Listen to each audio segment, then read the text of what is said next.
Big earnings tomorrow for Palantir. Wanted to make an update on it. So this chart, I was saying it was going to end around 28 to 35. And what happened? It got an extension. So it was right around that area, but it ended up extending a little bit. So sometimes in Elliot wave, you'll have 1, 2, 3, 4, and you'd expect to get a fifth wave like this. And instead you get you get 9 waves instead of 5. So I think that's what's happening here. And so we have 1, 2, 3, 4 right here, and currently in a fifth wave, but it's an extended fifth wave. So we have 1, 2, and then I was looking at this as being a third wave and a fourth wave, but this comes back into it. This is likely a first wave,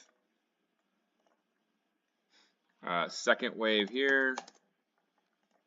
So if we take the 1.61 fib of this right here, and to me, the third wave ends right here. So I think the third wave ends right here. So I think we're basically in the, would that be the, let's see, fourth, fifth, sixth, we're in the seventh wave right now. The seventh wave right here, but within that seventh wave, we're only in the third wave. So I think that you can look for a pullback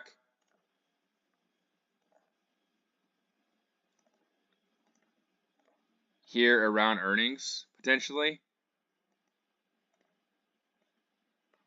And I'd be looking at something to at least hit that midpoint. I'd be looking at a pullback to potentially 37 bucks. That's the first zone I'd be looking at. If the fourth wave is already finished somehow, then you're just looking at another move up. I'd be looking at something around way higher. I'd be looking for something around, who knows, maybe 70. But I'm expecting this fourth wave to last a little bit longer. You can see here it hasn't even hit the midpoint yet. So the second wave took 5 months. This is only sitting here at about 2 or 3 weeks. So I'd be looking for something like this, at least, and then go up. It's possible it comes all the way down here to 31. That'd be a deep fourth wave. This second wave was only basically to the 0.5 fib. So I would actually expect a deeper pullback on a fourth wave here. So potentially to the 0.38 fib, which is at 34 bucks. Either way, I think that's going to be a overall fourth wave wherever it lands. And then I'd be looking for a fifth wave up here somewhere. And then that would be the overall third wave. And then you get a fourth wave here, and then you get a fifth wave up here, who knows how high, and then that would equal the overall fifth wave, like that. So yeah, it's looking like this has a lot more to go, but honestly, what I'm looking at right now, I think there's probably going to be a pullback on earnings. It's possible it's done, but it's likely not. And you can see here, this is also on the daily. It makes sense. 37 makes the most sense, but on the weekly, you're still way outside the standard deviations. So if this took 5 months, this is likely to last a couple of months at least.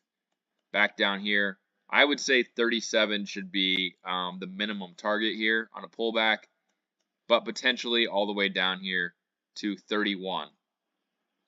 So still in an uptrend. Where would an invalidation be?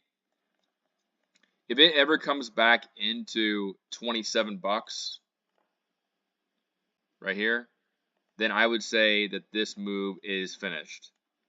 So 27 bucks is the line in the sand, but again, it's probably not going to happen. I'm looking for 37 to 31 bucks, somewhere in this range right here for a pullback.